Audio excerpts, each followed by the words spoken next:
Alright guys, Chapter 4, Secret Garden.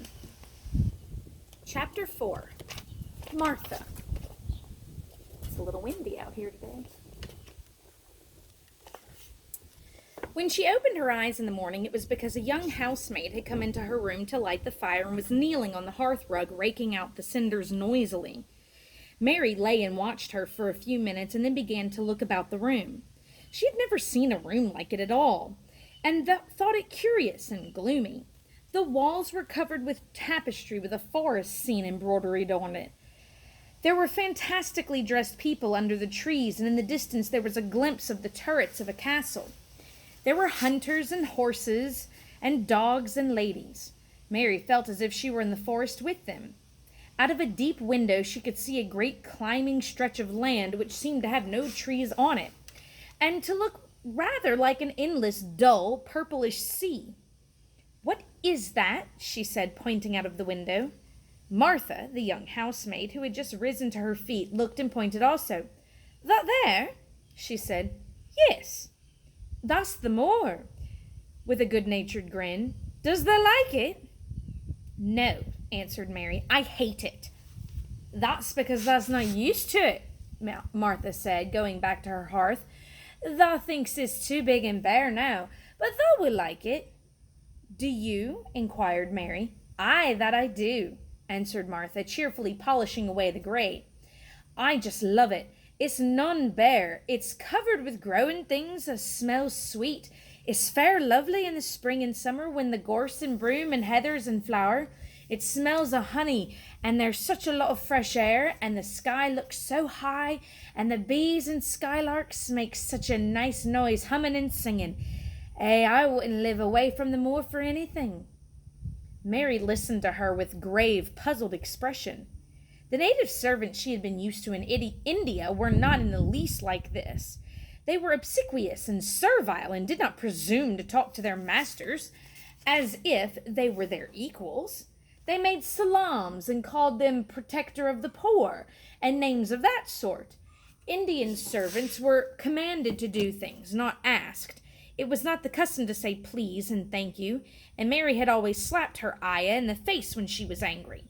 She wondered a little what this girl would do if one slapped her in the face. She was round, rosy, good-natured looking creature, but she had a sturdy way which made Mistress Mary wonder if she might not even slap back, if the person who slapped her was only a girl. "You are a strange servant," she said from her pillows rather haughtily. Martha sat up on her heels with her blackening brush in her hand and laughed without seeming the least out of temper. I know that," she said. "If there was a grand missus at Misselthwaite, I should never have been even one of the under-housemaids. I might have been let to be scullery maid, but I'd never been let upstairs. I'm too common, and I talk too much Yorkshire. But this is a funny house, for all that it's so grand. Seems like there's neither master nor mistress except Mr. Pitcher and Mrs. Medlock. Mr. Craven won't be troubled about anything when he's here, and he's nearly always away. Mrs. Medlock gave me the place out of kindness. She told me she could never have done it if Misselthwaite had been like other big houses." "Are you going to be my servant?" Mary asked, still in her imperious little Indian way. Martha began to rub the grate again. "I'm Mrs. Medlock's servant," she said stoutly, "and she's Mr. Craven's. But I'm to do the housemaid's work up here and wait on you a bit. But you won't need much waiting on." "Who's going to dress me?" demanded Mary. Martha sat up on her heels again and stared. She spoke in broad Yorkshire in her amazement. "Canna thou dress thyself?" she said. "What do you mean? I don't understand your language," said Mary. "I forgot," Martha said. "Mrs. Medlock told me I'd have to be careful or you wouldn't know what I was saying. I mean, can't you put on your own clothes?" "No," answered Mary quite indignantly. "I never did in my life. My ayah dressed me, of course." "Well," said Martha, evidently not in the least aware that she was impudent, "it's time thou should learn. Thou cannot begin younger. It'll do thee good to wait on thyself a bit. My mother always said she couldn't see why grand people's children didn't turn out fair fools, what with the nurses and being washed and dressed and took out to walks as if they was puppies." "It is different in India," said Mistress Mary disdainfully. She could scarcely stand this. But Martha was not at all crushed. I can see it's different," she answered almost sympathetically. "I dare say it's because there's such a lot of blacks there instead of respectable white people. When I heard you was coming from India, I thought you was a black too." "Okay." Mary sat up in bed furious. "What?" she said. "What? You thought I was a native? You daughter of a pig!" Martha stared and looked hot. "Who are you calling names?" she said. "You needn't be so vexed. That's not the way for a young lady to talk. I've nothing against the blacks. When you read about 'em in the tracts, they're always very religious. You always read as a man's and a brother. I've never seen a black, and I was fair pleased to think I was going to see one close. When I come in to light your fire this morning, I crept up to your bed and pulled the cover back careful to look at you. And there you was, disappointedly, no more black than me, for all you're so yeller." Mary did not even try to control her rage and humiliation. "You thought I was a native? You dared! You don't know anything about natives. They're not people, they're servants who must salaam to you. You know nothing about India. You know nothing about anything." She was in such a rage and felt so helpless before the girl's simple stare, and somehow she suddenly felt so horribly lonely and far away from everything she understood and which understood her, that she threw herself face downward on the pillows and burst into passionate sobbing. She sobbed so unrestrainedly that good-natured Yorkshire Martha was a little frightened and quite sorry for her. She went to the bed and bent over her. You mustn't cry like that there," she begged. "You mustn't for sure. I didn't know you'd be vexed. I don't know anything about anything, just like you said. I beg your pardon, miss. Do stop crying." There was something comforting and really friendly in her queer Yorkshire speech and sturdy way which had a good effect on Mary. Sorry about that. There was something comforting and really friendly in her queer Yorkshire speech and sturdy way which had a good effect on Mary. She gradually ceased crying and became quiet. Martha looked relieved. "It's time for thee to get up now," she said. "Mrs. Medlock said I was to carry thy breakfast and tea and dinner into the room next to this. It's been made into a nursery for thee. I help thee on with the clothes if thou get out of bed. If the buttons are at the back, thou cannot button them up thyself." When Mary at last decided to get up, the clothes Martha took from the wardrobe were not the ones she had worn when she arrived the night before with Mrs. Medlock. "Those are not mine," she said. "Mine are black." She looked the thick white wool coat and dress over and added with cool approval, "Those are nicer than mine." "These are the ones thou must put on," Martha answered. "Mr. Craven ordered Mrs. Medlock to get 'em in London. He said, I won't have a child dressed in black wandering around like a lost soul, he said. It'd make the place sadder than it is. Put color on her." Mother said she knew what he meant. Mother always knows what a body means. She doesn't hold with the black herself. "I hate black things," said Mary. The dressing process was one which taught them both something.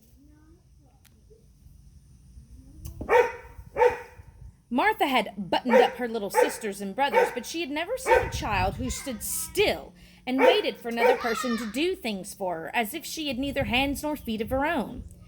"Why doesn't thou put on thy own shoes?" she said, when Mary quietly held out her foot. "My ayah did it," answered Mary, staring. "It was the custom." She said that very often, it was the custom. The native servants were always saying it. If one told them to do a thing their ancestors had not done for 1,000 years, they gazed at one mildly and said, "It is not the custom," and one knew that that was the end of the matter. It had not been the custom that Mistress Mary should do anything but stand and allow herself to be dressed like a doll. But before she was ready for breakfast, she began to suspect that her life at Misselthwaite Manor would end by teaching her a number of things quite new to her. Things such as putting on her own shoes and stockings, and picking up things that she let fall. If Martha had been a well-trained, fine young lady's maid, she would have been more subservient and respectful, and would have known that it was her business to brush hair and button boots and pick things up and lay them away. She was, however, only an untrained Yorkshire rustic who had been brought up in a moorland cottage with a swarm of little brothers and sisters who had never dreamed of doing anything but waiting on themselves and on the younger ones who were either babies in arms or just learning to totter about and tumble over things. If Mary Lennox had been a child who was ready to be amused, she would perhaps have laughed at Martha's readiness to talk. But Mary only listened to her coldly and wondered at her freedom of manner. At first she was not at all interested, but gradually, as the girl rattled on in her good-tempered, homely way, Mary began to notice what she was saying. You should see 'em all," she said. "There's 12 of us, and my father only gets 16 shillings a week. I can tell you my mother's put to it to get porridge for 'em all. They tumble about on the moor and play there all day, and mother says the air of the moor fattens 'em. She says she believes they eat the grass same as the wild ponies do. Our Dickon, he's 12 years old, and he's got a young pony he calls his own." "Where did he get it?" Mary asked. "He found it on the moor, with its mother when it was a little one, and he began to make friends with it and gave it bits of bread and pluck a young grass for it, and it got to like him so it follows him about and lets him get on his back. Dickon's a kind lad, and animals like him." Mary had never possessed an animal pet of her own, and had always thought she should like one. So she began to feel a slight interest in Dickon, and as she had never before been interested in anyone but herself, it was the dawning of a healthy sentiment. When she went into the room, which had been made into a nursery for her, she found that it was rather like the one she had slept in. It was not a child's room, but a grown-up person's room, with gloomy old pictures on the wall and heavy old oak chairs. A table in the center was set with a good substantial breakfast, but she had always had a very small appetite, and she looked with something more than indifference at the first plate Martha set before her. "I don't want it," she said. "Thou doesn't want thy porridge?" Martha exclaimed incredulously. "No. Thou doesn't know how good it is. Put a bit of treacle on it, or a bit of sugar." "I don't want it," repeated Mary. Said Martha. "I can't abide seeing good victuals go to waste. If our children was at this table, they'd clean it bare in 5 minutes." "Why?" said Mary coldly. "Why?" echoed Martha. "Because they scarce ever had their stomachs full in their lives. They're as hungry as young hawks and foxes." "I don't know what it is to be hungry," said Mary, with an indifference of ignorance. Martha looked indignant. "Well, it would do thee good to try it. I can see that plain enough," she said outspokenly. "I've no patience with folks as sit and just stares at good bread and meat. My word, don't I wish Dickon and Phil and Jane and the rest of 'em had what's here under their pinafores." "Why don't you take it too, then?" suggested Mary. "It's not mine," answered Martha stoutly, "and this isn't my day out. I get my day out once a month, same as the rest. Then I go home and clean up for mother and give her a day's rest." Mary drank some tea and ate a little toast and some marmalade. "You wrap up warm and run out and play," said Martha. "It'll do you good and give you some stomach for your meat." Mary went to the window. There were gardens and paths and big trees, but everything looked dull and wintry. "Out? Why should I go out on a day like this?" "Well, if thou doesn't go out, thou'll have to stay in. And what has thou got to do?" Mary glanced about her. There was nothing to do. When Mrs. Medlock had prepared the nursery, she had not thought of amusement. Perhaps it would be better to go and see what the gardens were like. "Who will go with me?" she inquired. Martha stared. "You'll go by yourself," she answered.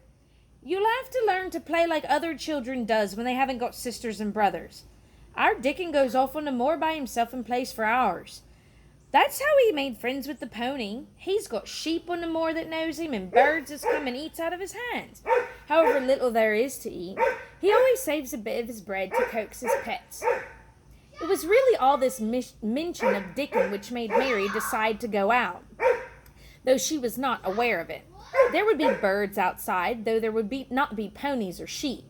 They would be different from the birds in India, and might amuse her to look at them. Martha found her coat and hat for her and a pair of stout little boots, and she showed her the way downstairs. "If thou goes round that way, thou'll come to the garden," she said, pointing to a gate in a wall of shrubbery.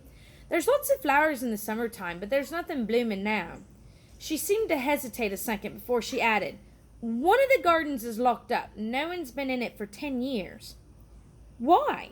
asked Mary, in spite of herself. Here was another locked door added to the 100 in the strange house. "Mr. Craven had it shut when his wife died so sudden. He won't let no one go inside. It was her garden. He locked the door and dug a hole and buried the key. "There's Mrs. Medlock's bell ringing. I must run." After she was gone, Mary turned down the walk which led to the door in the shrubbery. She could not help thinking about the garden which no one had been into for 10 years. She wondered what it would look like, and whether there were any flowers still alive in it. When she passed through the shrubbery gate, she found herself in a great garden, with wide lawns and winding walks with clipped borders. There were trees and flower beds and evergreens clipped into strange shapes, and a large pool with an old gray fountain in its midst. But the flower beds were bare and wintry, and the fountain was not playing. This was not the garden which was shut up. How could a garden be shut up? You could always walk into a garden. She was just thinking this when she saw that at the end of the path she was following there seemed to be a long wall with ivy growing over it. She was not familiar enough with England to know that she was coming upon the kitchen gardens where the vegetables and fruits were growing.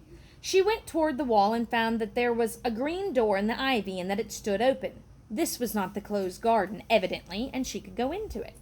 She went through the door and found that it was a garden with walls all around it, and that it was only one of several walled gardens which seemed to open out onto another. She saw another open green door, revealing bushes and pathways between beds containing winter vegetables. Fruit trees were trained flat against the wall, and over some of the beds there were the glass frames.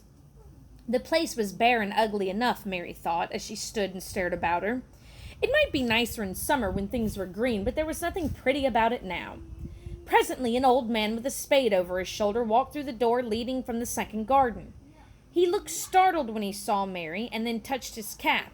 His surly old face. He had a surly old face, and did not seem at all pleased to see her. But then she was displeased with his garden, and wore her quite contrary expression, and certainly did not seem at all pleased to see him. "What is this place?" she asked. "One of the kitchen gardens," he answered. "What is that?" Mary said, pointing to the other green door. "Another of 'em," he said shortly. "There's another on the t'other side of the wall, and there's another orchard on the t'other side of that." "Can I go in them?" asked Mary. "If thou likes, but there's naught to see." Mary made no response. She went down the path and through the second green door. There she found more walls and winter vegetables and glass frames. But in the second wall there was another green door, and it was not open. Perhaps it led into the garden which no one had seen for 10 years.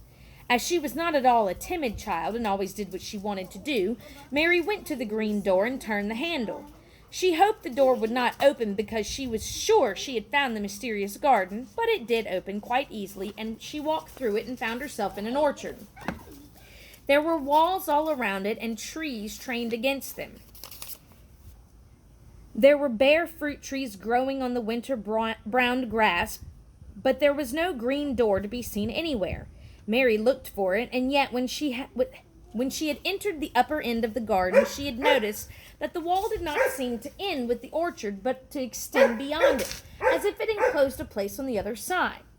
She could see tops of trees above the wall, and when she stood still, she saw a bird with a bright red breast sitting on the topmost branch of one of them, and suddenly he burst into his winter song, almost as if he had caught sight of her and was calling to her. She stopped and listened to him, and somehow his cheerful, friendly little whistle gave her a pleased feeling.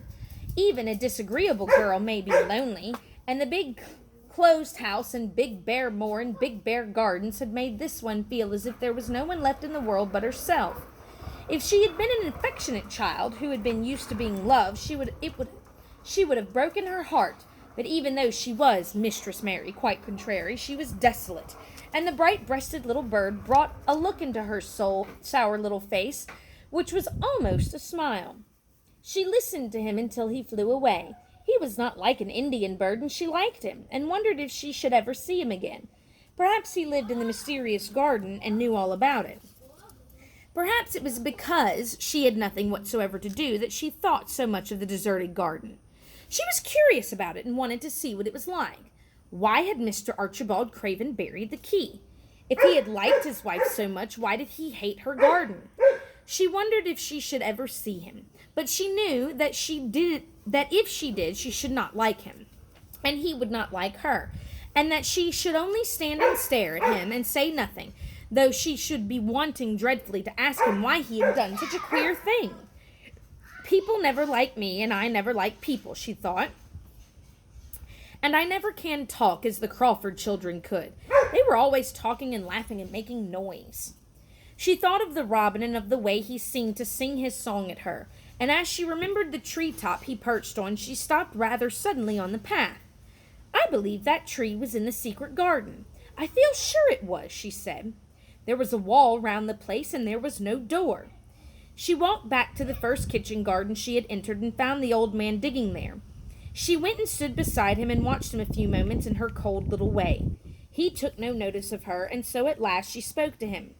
I have been into the other garden, she said. There was nothing to prevent thee, he answered crustily. I went into the orchard. There was no dog at the door to bite thee, he answered. There was no door into that other garden, said Mary. What garden? He said in a rough voice, stopping his digging for a moment. The one on the other side of the wall, she answered Mistress Mary. There are trees there. I saw the tops of them. A bird with a red breast was sitting on one of them, and he sang. To her surprise, the surly old weather-beaten face actually changed its expression. A slow smile spread over it, and the gardener looked quite different. It made her think that it was curious how much nicer a person looked when he smiled. She had not thought of it before. He turned about the orchard side of his garden and began to whistle, a low, soft whistle. She could not understand how such a surly man could make such a coaxing sound. Almost the next moment, a wonderful thing happened. She heard a soft little rustling flight through the air, and it was the bird with the red breast flying to them, and he actually alighted on a big clod of earth quite near to the gardener's foot. "'Ere he is," chuckled the old man, and then he spoke to the bird as if he were speaking to a child. "Where hast thou been, thou cheeky little beggar?" he said. "I've not seen thee before to-day. Hast thou begun thy courting this early in the season? Thou too forward." The bird put his tiny head on the side and looked up at him with soft bright eye, which was like the black dewdrop. He seemed quite familiar and not at least afraid. He hopped about and pecked the earth briskly, looking for seeds and insects. It actually gave Mary a queer feeling in her heart, because he was so pretty and cheerful and seemed so like a person. He had a tiny plump body and a delicate beak and slender delicate legs. "Will he always come when you call him?" she asked almost in a whisper. "Aye, that he will. I've knowed him since he was a fledgling. He come out of the nest in the other garden, and when he first flew over the wall he was too weak to fly back there for a few days, and we got friendly. When he went over the wall again, the rest of the brood was gone, and he was lonely, and he came back to me." "What kind of bird is he?" asked Mary. "Doesn't thou know? He's a robin redbreast, and they're the friendliest, curiousest birds alive. They're almost as friendly as dogs, and if you know how to get on with 'em, watch him pecking about there looking round us now and again. He knows we're talking about him." It was the queerest thing in the world to see the old fellow. He looked at the plump little scarlet waistcoated bird as if he were both proud and fond of him. "He's a conceited one," he chuckled. "He likes to hear folk talk about him. And curious, bless me. There's never was like him for curiosity and meddling. He's always coming to see what I'm planting. He knows all things Master Craven never troubles himself to find out. He's the head gardener here, he is." The robin hopped about busily, pecking the soil, and now and then stopped and looked at them a little. Mary thought his black dewdrop eyes gazed at her with great curiosity. It really seemed as if he were finding out all about her. The queer feeling in her heart increased. "Where did the rest of the brood fly to?" she asked. "There's no knowing. The old ones turn 'em out of their nests and make 'em fly, and they're scattered before you know it. This one was knowing one and he was lonely." Mistress Mary went a step nearer to the robin and looked at him very hard. "I'm lonely," she said. She had not known before that this was the things which made her feel sour and cross. She seemed to find it out when the robin looked at her and she looked at the robin. The old gardener pushed his cap back on his bald head and stared at her a moment. "Art thou the little wench from India?" he asked. Mary nodded. "Then no wonder thou'rt lonely. Thou'lt be lonelier before thou's done," he said. He began to dig again, driving his spade deeper into the rich black garden soil, while the robin hopped about very busily employed. "What's your name?" Mary inquired. He stood up to answer her. Ben Weatherstaff, he answered, and then he added with a surly chuckle, I'm lonely myself, except when he's with me. He jerked his thumb toward the robin. He's the only friend I've got. I have no friends at all, said Mary. I never had. My ayah didn't like me, and I never played with anyone. It is a Yorkshire habit to say what you think with blunt frankness, and old Ben Weatherstaff was a Yorkshire moor man. Thou and me are a good bit alike, he said. We was wove out of the same cloth. We're neither of us good-looking, and we're both of us sour as we look. We've got the same nasty temper as both of us, I'll warrant. This was plain speaking, and Mary Lennox had never heard the truth about herself in her life. Native servants always salaamed and submitted to you, whatever you did. She never thought much about her looks, but she wondered if she was as unattractive as Ben Weatherstaff, and she wondered if she looked as sour as he had looked before the robin came. She actually began to wonder also if she was nasty-tempered. She felt uncomfortable. Suddenly, a clear, rippling little sound broke out near her, and she turned round. She was standing a few feet from a young apple tree, and the robin had flown onto one of its branches and burst out into a scrape of song. Ben Weatherstaff laughed outright. What'd he do that for? Asked Mary. He's made up his mind to make friends with thee, replied Ben. Dang me if he doesn't take fancy to thee. To me? Said Mary, as she moved toward the little tree softly and looked up. Would you make friends with me? She said to the robin, just as if she were speaking to a person. Would you? And she did not say it either in her little hard voice or in her imperious Indian voice, but in a tone so soft and eager and coaxing that Ben Weatherstaff was as surprised as she had been when she heard him whistle. Why, he cried out, thou said that as nice as a human, as if thou was a real child instead of a sharp old woman. Thou said it almost like Dickon talks to his wild things on the moor. Do you know Dickon? Mary asked, turning around in a hurry. Everybody knows him. Dickon's wandering about everywhere. The very blackberries and heatherbells know him. I warrant the foxes show him where their cubs lie, and the skylarks doesn't hide their nests from him. Mary would like to have asked some more questions. She was almost as curious about Dickon as she was about the deserted garden. But just that moment the robin, who had ended his song, gave a little shake of his wings, spread them, and flew away. He had made his visit and had other things to do. He's flown over the wall, Mary cried out, watching him. He's flown into the orchard. He's flown across the other wall, into the garden where there's no door. He lives there, said old Ben. He came out of the egg there. If he's courting, he's making up to some young madam of a robin that lives among the old rose trees there. Rose trees, said Mary. Are there rose trees? Ben Weatherstaff took up his spade again and began to dig. There was 10 years ago, he mumbled. I should like to see them, said Mary. Where is the green door? There must be a door somewhere. Ben drove his spade deep and looked as uncompanionable as he looked when she first saw him. There was 10 years ago, but there isn't now, he said. No door, cried Mary. There must be. None as anyone can find, and none as anyone's business. Don't you be a meddlesome wench and poke your nose where it's no cause to go. Ere, I must go on my work. Get you gone and play you. I've no more time. And he actually stopped digging, threw his spade over his shoulder, and walked off without even glancing at her or saying goodbye.